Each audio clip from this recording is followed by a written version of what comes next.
In a document which was laid before the House of Assembly on Tuesday, August 30th, it was disclosed that there were no contingent liabilities present in the water purchase agreement between government and Biwater, and therefore no provision or disclosure within the government's budget, financial statements, and accounts for the 2011 financial year had to be given. The document was submitted to government by Chartered Accountants Baker Tilly Limited. But many are questioning the report by Baker Tilly, saying that it goes against what FCO Director Colin Roberts said in his letter to the Premier regarding the Biwater contract. The leader of the opposition, Dr. Orlando Smith, pointed out that Mr. Roberts confirmed that the Biwater contract is a contingent liability and recommended that government consult an independent international firm to determine how the liability will be treated in the territory's budget for 2011 and following years. And Colin Roberts did say that, in his opinion, the contract does represent a contingent liability, and the government should find some way to represent it in their budget, and suggested that they seek an international accounting firm to advise how to deal with it.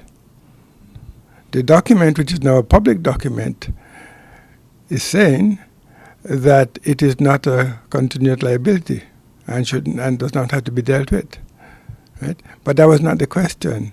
The instruction, in fact, what Colin Roberts said, with the full weight of the British government behind him, I'm sure he would have had all the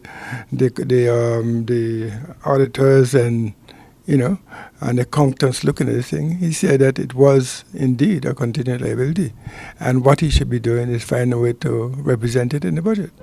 In a radio program with Eliu Reimer on Wednesday night, Dr. Smith said the report by Baker Tilly only addressed the contingent liability for the year 2011.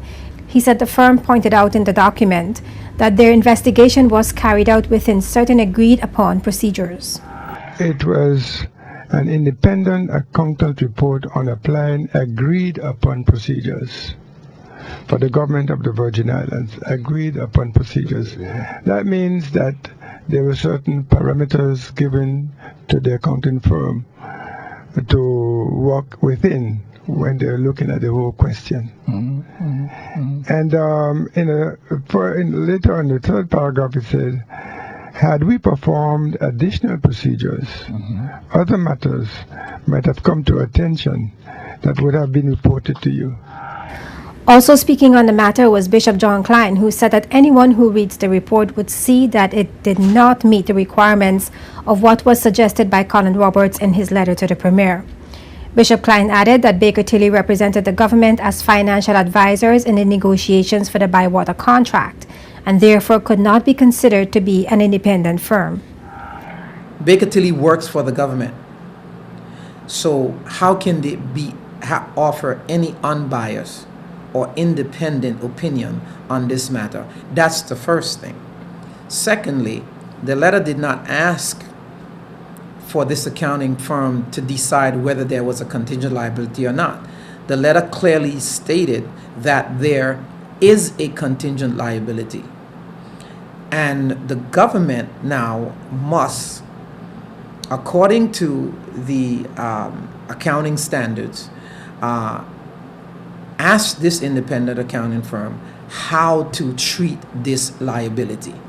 It wasn't asking for an opinion on whether there was a liability. That was a foregone conclusion. That was decided.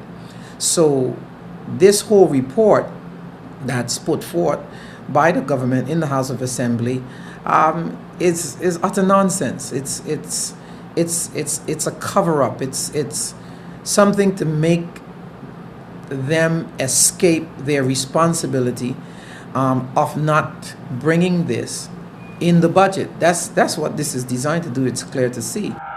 The report was laid on the table on the House of Assembly on Tuesday afternoon, but there were no discussions on the document, although it will be open for discussions during the next sitting of the House of Assembly, which is scheduled for September 6th.